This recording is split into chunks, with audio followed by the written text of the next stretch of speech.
साल 2012 में इंटरनेट पे एक वीडियो सर्कुलेट होना शुरू हुआ, जिससे एक तरीके से one of the darkest videos of internet कहा जाता है। तो वीडियो था क्या? पहले वीडियो देखो, उसके बाद बात करेंगे।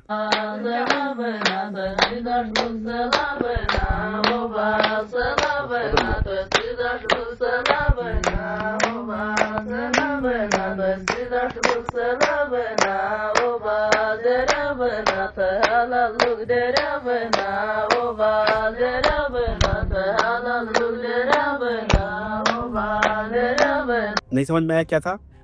एक बार फिर से वीडियो देखो।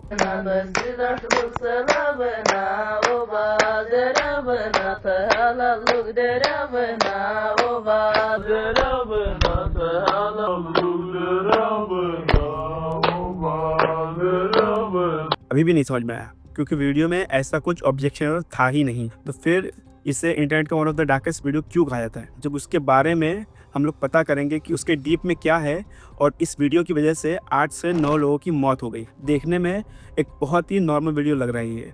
कुछ 4-5 लड़कियाँ कुछ क्लैपिंग कर रही हैं, सिंगिंग कर रही हैं, और एक लड़का डांस कर रहा है, दूसरा लड़का उस वीडियो को शूट कर रहा है। बस नॉर्मल सा वीडियो है, और ये वीडियो एक शादी का वीडियो है। और ऐसा इस वीडियो में क्या है? देखने में तो बहुत नॉर्मल लग रहा है, जिस वजह से तकरीबन 8 से 9 लोगों की मौत हो गई एक इस वीडियो की वजह से। ये सब जानेंगे आज की इस वीडियो में। तो पाकिस्तान में एक जगह है कोहिस्तान, और उसके अंदर एक इलाका है खैबर पख्तूनख्वा। साल 2010 में इसी इलाके के आसपास कहीं एक शादी थी, और वहाँ पे कुछ मेहमान आए हुए थे, जिसमें से कुछ लड़कियां थी और कुछ लड़के थे, जैसा कि नॉर्मल होता है। और वहीं उसी शादी में एक वीडियो बनाया गया, जो कि बहुत ही उस जमाने में जो फोन्स थे, उन्हीं फोन्स से बनाया गया। वो बहुत ही देखने में बहुत ही ज्यादा नॉर्मल वीडियो लगता है। कुछ 4-5 लड़कियां क्लैपिंग कर रही हैं और कोई सॉन्ग गा रही हैं, और 2 लड़के डांस कर रहे हैं। एक लड़का वीडियो बना रहा है फेस कैम से, और दूसरा लड़का डांस कर रहा है। और इन लड़कियों के नाम थे बजीगा, शिरीन जान, बेगम जान और आमिना। और जो 2 लड़के थे, बिन यासिर और गुल नज़र। और एक और लड़की का नाम आता है, जो कि वीडियो में तो नहीं थी लेकिन कैमरा के पीछे थी, जिसका नाम था शाहीन। पाकिस्तान का ये जो इलाका है कोहिस्तान, ये बहुत ज़्यादा कंजर्वेटिव इलाका है, और जो लड़कियां थी वहाँ पर, उन लड़कियों को किसी गैर मर्द से बात करना अलाउड नहीं है। अगर वो घर से बाहर भी निकलेंगे तो किसी न किसी जेंट्स को, किसी न किसी मर्द को उनके साथ होना कंपलसरी होता है। इस तरीके का कंजर्वेटिव इलाका है वो। और जो वीडियो में दिखाई जाने वाली लड़कियां हैं, वो एक अलग ट्राइब से है। ये पूरा ट्राइबल एरिया है, यहाँ उतना डेवलप तो है नहीं। जो लड़कियां दिख रही है वो एक अलग ट्राइब से हैं, और जो लड़के दिख रहे हैं वो दोनों एक अलग ट्राइब से हैं। जो लड़कियां दिख रही है वो आज़ाद खेल ट्राइब से हैं, और जो लड़के दिख रहे हैं वो साले खेल ट्राइब से हैं। और ये वीडियो 2010 में रिकॉर्ड हुआ, और लेकिन सर्कुलेट होना शुरू हुआ 2012 में। और उसके बाद जब इन गांव वालों ने, आज़ाद खेल ट्राइब के लोगों ने जब इस वीडियो को देखा, तो उन्होंने इस वीडियो में दिखाई जाने वाली चीज़ को बहुत ही ज़्यादा इनअप्रोप्रिएट समझा। हालाँकि वीडियो में ऐसा कुछ भी नहीं हो रहा है, बहुत ही नॉर्मल सा वीडियो है ये। बस कुछ लोग सेलिब्रेट कर रहे हैं और लड़के डांस कर रहे हैं, लेकिन वहाँ के लोगों ने इससे अपनी बेइज़्ज़ती समझा। इस वीडियो के सर्कुलेट होने के बाद ये केस गया जिरगा के पास। जिरगा उस जगह का ट्राइबल काउंसिल है, जैसे इंडिया में पंचायत होती है, उस तरीके से कहा जा सकता है। और उस जिरगे का लीडर है जावेद आज़ाद खेल। जब ये केस जिरगा के पास पहुंचा, तो उसके काउंसिल के मेंबर्स ने इन सब को तुरंत सजाए मौत का हुक्म दे दिया। पाकिस्तान में लॉ तो है, लेकिन इस एरिया में पाकिस्तान का कोई भी लॉ काम नहीं करता।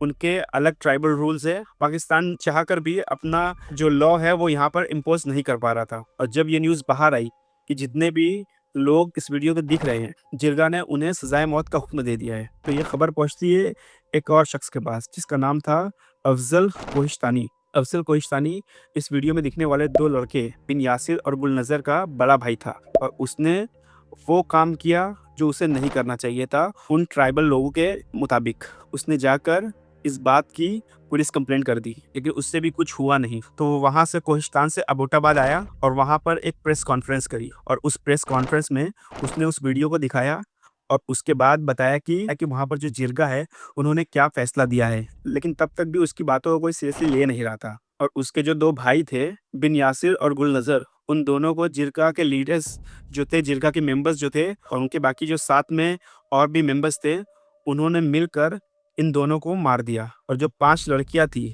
उन सबको एक बहुत ही छोटे डार्क रूम में कैद करके रखते थे और लगभग 1 महीनों तक उन लड़कियों को बहुत ज़्यादा टॉर्चर किया गया। सुबह उनके ऊपर बॉइलिंग वाटर मतलब खौलता हुआ पानी रोज़ डाला जाता था और उनके पूरी बॉडी में छाले पड़ गए थे और शाम को जलते हुए कोयले उन लोगों के ऊपर फेंके जाते थे। इस तरीके से टॉर्चर किया जाता था और टॉर्चर करने वाले और कोई नहीं थे, इन लड़कियों के ही फैमिली मेंबर्स थे। किसी के बाप, किसी के चाचा, किसी के भाई, यही लोग इन लड़कियों को टॉर्चर कर रहे थे क्योंकि ये लोग इतने ब्रेन वॉश थे और इनकी सोच इतनी ज़्यादा छोटी थी, इतनी ज़्यादा गिरी हुई थी कि कोई लड़की किसी और से अगर बात भी नहीं कर रही थी। वो वीडियो में जिस तरीके से आप देख सकते हैं कि शादी में जिस तरीके से सेलिब्रेट करते हैं नॉर्मली, वो हो रहा है। ना वो डांस कर रही हैं, ना वो किसी और से बात कर रही, जस्ट क्लैपिंग और सिंगिंग कर रही हैं। उन लोगों ने इसे अपनी इंसल्ट के तौर पे लिया और इतने ज़्यादा आक्रोश में आ गए कि मतलब उनकी इतनी ज़्यादा बेइज्जती हो गई बस ये काम करने से। और 1 महीने तक इन लड़कियों को टॉर्चर करने के बाद मई 2012 की सुबह जिरगा के लीडर्स और उनके फैमिली मेंबर्स उस कमरे में गए।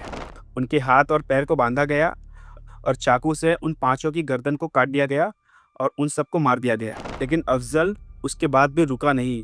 वो जाके अलग-अलग प्रेस कॉन्फ्रेंस करता रहा, वो जाके पुलिस कंप्लेंट करता रहा और ये वीडियो जो था जो उसने प्रेस कॉन्फ्रेंस में दिखाया था, वो वायरल हो गया। और उसके बाद पाकिस्तान की जो गवर्नमेंट थी, उन्होंने एक फ़ैसला लिया। पहली बार वहाँ पर पुलिस गई इन्वेस्टिगेट करने के लिए। पुलिस हेलीकॉप्टर से पहली बार कोहिस्तान के उस इलाके में पहुंची। तब जो जिरगा के लीडर्स थे उन्होंने कुछ और ही कहानी बताई। जब पुलिस वहां पहुंची तो उन्होंने बताया कि इस सीज़न में जो ये इलाका है यहाँ से लोग चले जाते हैं। जो ये इलाका है कोहिस्तान बहुत ज़्यादा पहाड़ी इलाका है। इस सीज़न में यहाँ पर कोई रुकता नहीं, वो लोग वहाँ से कहीं और चले जाते हैं रहने के लिए। जब पुलिस ये बात सुनती है सोचने लगता है कि मतलब ये क्या बकवास चल रही है। जब पुलिस उनके ऊपर बहुत ज़्यादा प्रेशर डालती है तब वो जाके कुछ बातें बताते हैं कि यहाँ पे 2 लड़कियाँ हैं जो कि यहाँ से बहुत ऊपर पे जाके शिफ्ट हो गई है।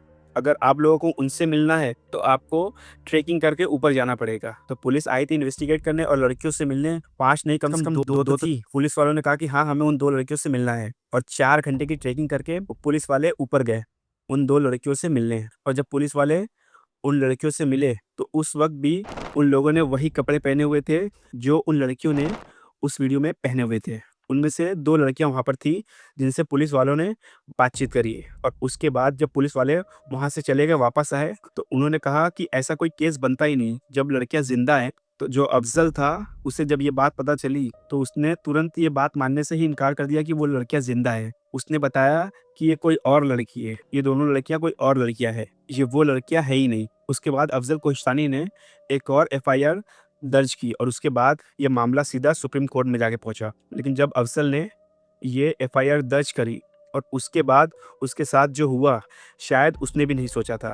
अफ़ज़ल जो था उसके ऊपर तो जान का खतरा था ही, इसलिए वो कोहिस्तान से शिफ्ट होके एबोटाबाद आ गया था। लेकिन जनवरी 2013 में अफ़ज़ल के 3 भाइयों को उनके घर में घुसकर जिरगा के मेंबर्स ने गोलियों से भून दिया, मतलब जान से मार दिया। जिनके नाम थे शाह फैज़ल, शेर वली और रफ़ीउद्दीन। तीनों की ऑन द स्पॉट डेथ हो गई और इनको मारने वाले में शामिल थे इन्हीं लड़कियों के फैमिली मेंबर्स। और उसके बाद इस केस ने और भी ज़्यादा रफ्तार पकड़ी और सुप्रीम कोर्ट ने इन 5 लड़कियों को कोर्ट में आने का हुक्म दिया। लेकिन ये जो लड़कियां थी कभी वो कोर्ट पहुंची ही नहीं। इन लोगों ने पहले ये बात कही कि ये जो ट्राइबल लीडर्स की लड़कियां हैं ये कभी वहां से बाहर नहीं निकली। मतलब एक तरीके से कोर्ट में आना इन लड़कियों की बेइज्जती होगी और ये पूरे ट्राइब की बेइज्जती होगी। ये सुप्रीम कोर्ट ने बहुत ही ज़्यादा स्ट्रिक्टली इन लोगों को ऑर्डर दिया कि अगर ये लोग नहीं आएंगे तो पुलिस वाले ज़बरदस्ती उन्हें यहाँ पर लाएंगे। और उसके बाद ये लोग माने और उसके बाद इन 5 लड़कियों को कोर्ट में पेश किया गया। लेकिन ये 5 तो मर चुकी थी अफ़ज़ल के मुताबिक। कोर्ट में जब ये लड़कियां आई एक बात किसी को समझ में नहीं आ रही थी। उनमें से उन लड़कियों की उम्र 16-17 ऐसे थी और ये कोर्ट में आई लगभग 2013 के बाद 2014 या 15 में कोर्ट में आई।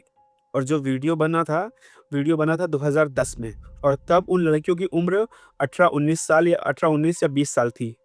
उस हिसाब से 4-5 साल बाद लड़कियों की उम्र 24 या 25 साल, बहुत होगी तो 23 साल होगी, उससे ज़्यादा नहीं होनी चाहिए थी। लेकिन इन जो लड़कियों की उम्र थी 17-18 के आसपास थी। कोर्ट को समझ में नहीं आया और एक केस को अगली तारीख दे दी गई। ये केस इतना ज़्यादा चर्चित था इसके बाद ह्यूमन राइट एक्टिविस्ट की नज़र भी इस केस पे गई और उन्हीं में से एक थी फरजाना बारी। जब उसने इस केस को डिटेल में स्टडी किया और जो लड़कियां कोर्ट में प्रेजेंट हुई थी तो उसने बताया और अफजल ने भी बताया कि ये वो लड़कियां है ही नहीं, ये कोई और लड़कियां हैं। वो जो लड़कियां थी वो मर चुकी हैं, वो जिंदा है ही नहीं। और उसके बाद जब पुलिस ने बहुत ज़्यादा इन्वेस्टिगेट किया तो पता चला कि उसमें से शायद 2 लड़कियां तो ज़िंदा है, लेकिन जो 3 लड़कियां थी, शिरीन जान, बेगम जान और बज़ीगा, वो 3 लड़कियां मर चुकी हैं। और उसके बाद जो जिरगा के ट्राइबल लीडर्स थे, उन लोगों ने भी इस बात को कन्फर्म कर दिया कि हाँ, हमने इन लोगों को टॉर्चर किया है, हमने इन सबको मारा है, उन 2 लड़कों को, बिन यासिर और गुल नज़र और इन तीनों लड़कियों को। और अफ़ज़ल की एक-एक बात सच है। जिस तरीके से अफ़ज़ल ने बताया कि किस तरीके से उन लोगों ने लड़कियों को टॉर्चर किया, वो बात भी सच थी। लेकिन ये सब पता होने के बावजूद भी साल 2019 6 मार्च को अबोटाबाद में अफ़ज़ल को भी किसी ने गोली मार दी। कुछ लोग बाइक पे आए और अफ़ज़ल को शूट कर दिया गया। उसके बाद तुरंत ऑन द स्पॉट अफ़ज़ल की भी मौत हो गई। लेकिन उसके बाद कोर्ट ने अपना फैसला सुनाया और इसमें अक्यूज तो बहुत थे, लेकिन 3 लोगों को उम्र कैद की सज़ा सुनाई गई और बाकी लोगों को छोड़ दिया गया। और इन 3 में से थे बेगम जान का भाई मोहम्मद उमर खान, दूसरे थे बज़ीगा के फादर साबिर और तीसरे थे शिरीन जान के फादर सहीर। इन तीनों को उम्र कैद की सज़ा सुनाई गई। और एक वीडियो की वजह से, जिसमें कुछ भी प्रॉब्लमैटिक नहीं था, उस वीडियो की वजह से 8 से 9 लोगों की मौत हुई, बस इन लोगों की सोच की वजह से। सोच इतनी घटिया कि अपने ही बेटियों और अपनी ही बहनों को मार दिया। और जो इंसान था, जो उन्हें जस्टिस दिलवाना चाहता था और अपने भाइयों को बचाना चाहता था, उन लोगों को ही मार दिया और उनके भाइयों को भी मार दिया इन लोगों ने। लेकिन इन्हें सज़ा तो हुई उम्र कैद की, लेकिन अक्टूबर 2023 में इन तीनों को जेल से रिहा कर दिया गया।